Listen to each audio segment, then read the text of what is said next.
ಕರ್ನಾಟಕ ಏಕೀಕರಣ ಪರೀಕ್ಷೆಗೆ ಅತ್ಯಂತ ಮುಖ್ಯ ಒನ್ ಲೈನರ್ಸ್. ಏಕೀಕರಣದ ಹಿನ್ನೆಲೆ. ಕರ್ನಾಟಕದ ಏಕೀಕರಣ ಎಂದರೆ ವಿವಿಧ ಆಡಳಿತ ಪ್ರದೇಶಗಳಲ್ಲಿ ಹರಡಿದ್ದ ಕನ್ನಡ ಮಾತನಾಡುವ ಪ್ರದೇಶಗಳನ್ನು ಒಂದೇ ರಾಜ್ಯದಲ್ಲಿ ಅಡಿಯಲ್ಲಿ ಒಗ್ಗೂಡಿಸುವುದು.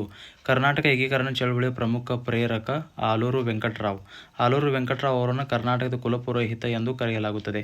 ಕರ್ನಾಟಕ ವಿದ್ಯಾವರ್ಧಕ ಸಂಘವನ್ನು ಧಾರವಾಡದಲ್ಲಿ 1890ರಲ್ಲಿ ಸ್ಥಾಪಿಸಲಾಯಿತು.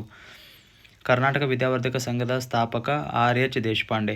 ಕರ್ನಾಟಕ ವಿದ್ಯಾವರ್ಧಕ ಸಂಘವು ಕನ್ನಡ ಭಾಷೆ ಮತ್ತು ಕರ್ನಾಟಕದ ಏಕೀಕರಣದ ಚಳವಳಿಗೆ ಪ್ರಮುಖ ವೇದಿಕೆಯಾಯಿತು. ಕರ್ನಾಟಕ ಸಾಹಿತ್ಯ ಪರಿಷತ್ತು ಸ್ಥಾಪನೆಯಾದ ವರ್ಷ 1915. ಕರ್ನಾಟಕ ಸಾಹಿತ್ಯ ಪರಿಷತ್ತಿನ ಆರಂಭಿಕ ಉದ್ದೇಶಗಳಲ್ಲಿ ಕನ್ನಡ ಭಾಷೆಯ ಸಾಹಿತ್ಯ ಮತ್ತು ಸಂಸ್ಕೃತಿಯ ಅಭಿವೃದ್ಧಿ ಪ್ರಮುಖವಾಗಿತ್ತು.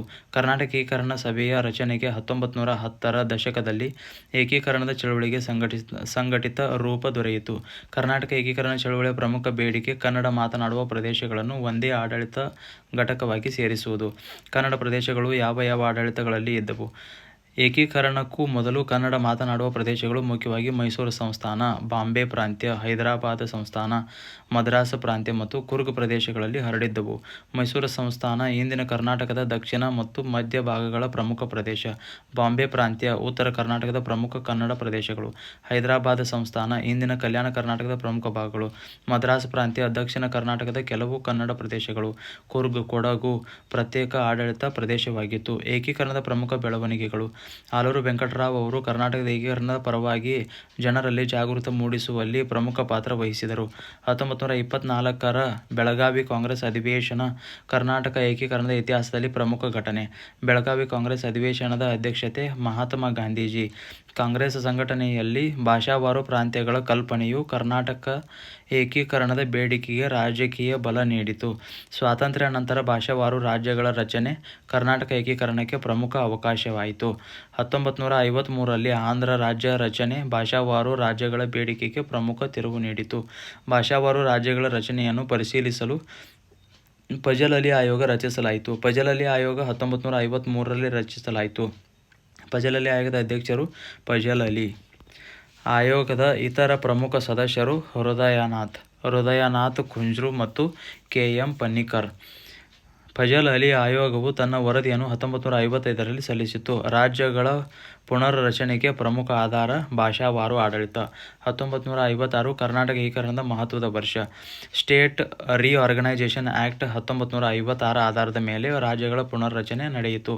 ನವೆಂಬರ್ 1, 1956ರಂದು ಕನ್ನಡ ಮಾತನಾಡುವ ಬಹುತೇಕ ಪ್ರದೇಶಗಳು ಒಂದಾಗಿ ಮೈಸೂರು ರಾಜ್ಯ ರಚನೆಯಾಯಿತು. ನವೆಂಬರ್ 1, 1956 ಕರ್ನಾಟಕದ ಏಕೀಕರಣದ ಅತ್ಯಂತ ಪ್ರಮುಖ ದಿನ. ಏಕೀಕರಣದ ನಂತರ ಆರಂಭದಲ್ಲಿ ರಾಜ್ಯಕ್ಕೆ ಮೈಸೂರು ರಾಜ್ಯ ಎಂಬ ಹೆಸರೇ ಇತ್ತು. ಮೈಸೂರು ರಾಜ್ಯದ ಮೊದಲ ಮುಖ್ಯಮಂತ್ರಿ ಎಸ್. ಎಂ. ಶ್ರೀ ನಾಗೇಶ್.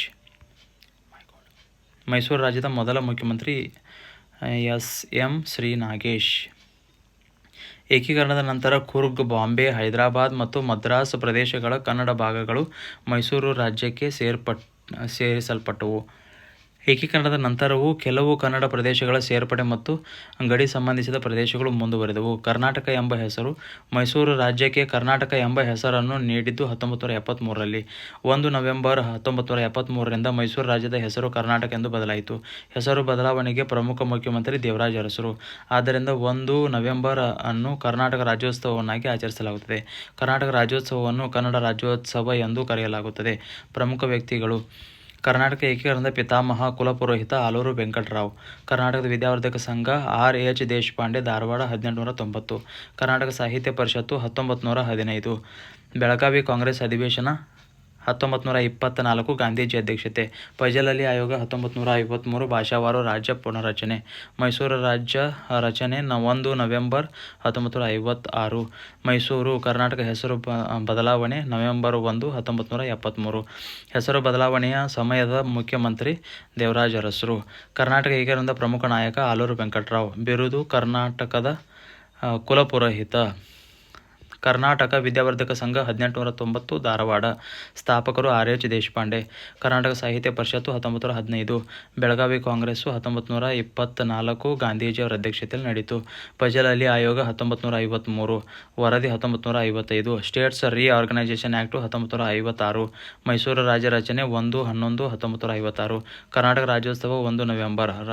ಮೈಸೂರು ರಾಜ್ಯ ಕರ್ನಾಟಕ 1973. ಹೆಸರು ಬದಲಾವಣೆ ದೇವರಾಜ ಅರಸರ ಸರ್ಕಾರವಾಗಿತ್ತು.